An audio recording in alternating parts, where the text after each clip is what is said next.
Selamat pagi, bersama saya, Cindy Raja. Mari awali aktivitas dan pelayanan Anda melalui renungan pagi bersama Allah di waktu fajar.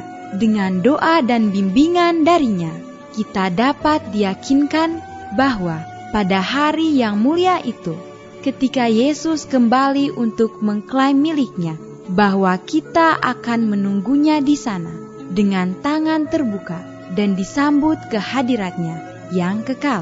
Ditulis oleh Ellen G. White bersama Pendeta Denny Kanajo. Selamat mendengarkan. Shalom, selamat pagi para pendengar yang diberkati oleh Tuhan dimanapun Anda berada saat ini. Kita akan sama-sama mendengarkan firman Tuhan melalui audio renungan pagi pada tanggal 7 Mei 2022 dengan judul Duka Cita Menurut Kehendak Allah, menghasilkan pertobatan. Sebelum kita melanjutkan bacaan renungan kita pada pagi hari ini, kembali saya mengajak semua para pendengar yang setia untuk berdoa bersama-sama. Bapa kami yang bersemayam di dalam takhta kerajaan sorga, terima kasih Tuhan Yesus oleh karena kasih dan rahmat-Mu begitu besar bagi hidup dan kehidupan kami, lebih khusus panjang malam dalam tidur kami. Hingga tiba di pagi hari ini kami bangun dengan tubuh sehat dan segar. Sebelum kami melakukan segala tugas pelayanan pekerjaan kami sepanjang hari ini, kami rindu untuk belajar mendengarkan firman Tuhan. Curahkanlah kepada masing-masing kami kuasa Roh Kudus-Mu. Terima kasih Tuhan Yesus, ampuni kami Bapa, karena kami sudah berdoa hanya di dalam nama Tuhan dan Juru Selamat kami. Amin. Ayat inti kita terambil di dalam 2 Korintus 7 ayat yang ke-10, demikian firman Tuhan. Sebab duka cita menurut kehendak Allah menghasilkan pertobatan yang membawa keselamatan, dan yang tidak akan disesalkan, tetapi duka cita yang dari dunia ini menghasilkan kematian. Mari kita ikuti penjelasannya. Allah menyatakan kesalahan kita supaya kita boleh lari kepada Kristus, dan melalui Dia kita dibebaskan dari pemahaman dosa dan bergembira dalam kemerdekaan putra-putra Allah. Dalam penyesalan yang benar kita boleh datang ke bawah salib itu, dan disitulah kita tinggalkan beban kita. Cobaan-cobaan hidup adalah alat Allah untuk membersihkan kotoran-kotoran dan kekasaran-kekasaran dari tabiat kita.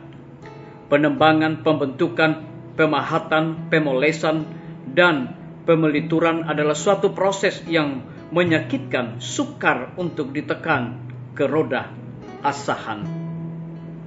Tetapi batu itu dipersiapkan untuk mengisi tempatnya dalam bait suci sorga. Kepada bahan yang tidak berguna, Tuhan tidak melakukan pekerjaan yang demikian hati-hati dan teliti. Hanya batu-batu berharganya yang dipoles agar dapat membentuk sebuah istana. Tuhan akan bekerja untuk semua orang yang menaruh kepercayaannya kepadanya. Kemenangan-kemenangan berharga akan diperoleh orang-orang yang setia. Pelajaran-pelajaran berharga akan dipelajari. Pengalaman-pengalaman berharga akan diperoleh. Disalin dari buku Khotbah di atas bukit, halaman 19 dan 20. Kristus adalah penebus yang simpati dan berbelas kasihan. Dengan kekuatannya ia menyanggupkan pria dan wanita menjadi kuat untuk melawan kejahatan. Saat orang berdosa melihat dosa, hal itu menjadi sangat mengerikan baginya. Dia heran mengapa dia tidak datang kepada Kristus sebelumnya. Dia melihat bahwa kesalahannya harus diatasi, dan bahwa nafsu serta selera harus ditundukkan pada kehendak Allah, bahwa dia harus mengambil bagian dalam kodrat ilahi. Setelah mengatasi kerusakan yang ada di dunia oleh hawa nafsu, setelah bertobat dari pelanggarannya terhadap hukum-hukum Allah, dia berusaha dengan sungguh-sungguh untuk mengatasi dosa. Dia berusaha untuk menyatakan kuasa kasih karunia Kristus, dan dia dibawa ke dalam sentuhan pribadi dengan Juru Selamat. Disalin dari buku Testimonies jilid 9 halaman 151. Biarlah bacaan renungan kita pada pagi hari ini akan menjadi berkat bagi kita semua. Mari kita tunduk kepala dan kita berdoa. Bapa di sorga, terima kasih Tuhan Yesus, karena firman-Mu di pagi hari ini memberikan satu kekuatan, memberikan berkat bagi kehidupan kami. Oleh karena firman-Mu begitu dahsyat dan luar biasa. Lebih daripada itu memberikan penekanan khusus kepada kami. Allah menyatakan kesalahan kita supaya kita boleh lari kepada Kristus. Dan melalui Dia kita dibebaskan dari perhambaan dosa dan bergembira dalam kemerdekaan putra-putra Allah. Terpujilah nama Tuhan. Pada pagi hari ini hamba berdoa untuk pemerintah kami. Tuhan memberkati Bapak Presiden bersama Wakil Presiden, para menteri dan seluruh stafnya, Bapak Gubernur bersama wakil, Bapak Wali Kota bersama wakil, Bapak Bupati bersama wakil, camat dan seluruh stafnya, kepala desa, lurah, RT, RW dimanapun mereka berada saat ini Tuhan, di dalam melaksanakan segala tugas dan tanggung jawab mereka. Mereka sangat membutuhkan pertolongan kuasa Tuhan. Terlebih curahkanlah hikmat dan pengetahuan sorga, agar mereka dapat menjalankan roda pemerintahan di tengah-tengah pandemi saat ini, boleh sesuai dengan amanat dan titah daripada Tuhan sendiri. Kami teringat para tim medis, Tuhan berkati dokter, perawat, bidan, semua para pekerja kesehatan yang ada di setiap rumah sakit, bahkan puskesmas yang ada di Indonesia. Kiranya Tuhan curahkan hikmat pengetahuan sorga dan dedikasi di dalam pelayanan kepada mereka, agar mereka dapat memberikan yang terbaik bagi orang-orang yang membutuhkan pertolongan pelayanan mereka.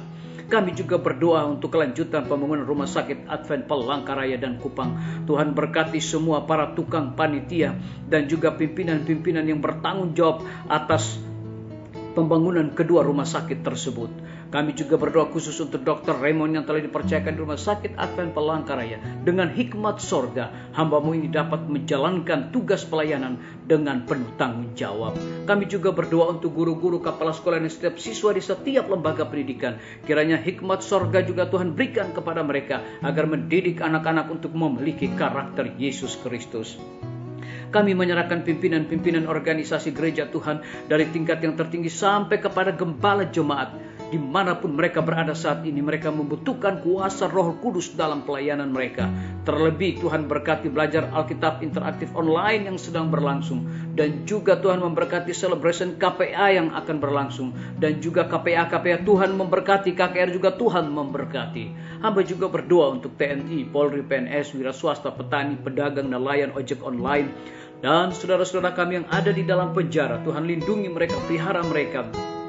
Curahkan hikmat juga pengetahuan sorga, agar mereka bertanggung jawab di dalam segala tugas mereka masing-masing. Kami juga berdoa untuk para pendengar yang setia yang berulang tahun saat ini. Dengan bertambahnya usia yang Tuhan percayakan dalam hidup mereka, mereka juga selalu bersyukur dan melayani Tuhan senantiasa. Yang berada di dalam kebimbaan ketidakpastian hidup, Tuhan berikan iman yang teguh untuk mereka terus bersandar, berharap kepada Tuhan Yesus. Terima kasih Bapa yang baik, ampuni kami Tuhan, karena kami sudah berdoa hanya di dalam nama Tuhan dan Juru Selamat kami. Amin. Sampai jumpa. Tuhan Yesus memberkati kita semua.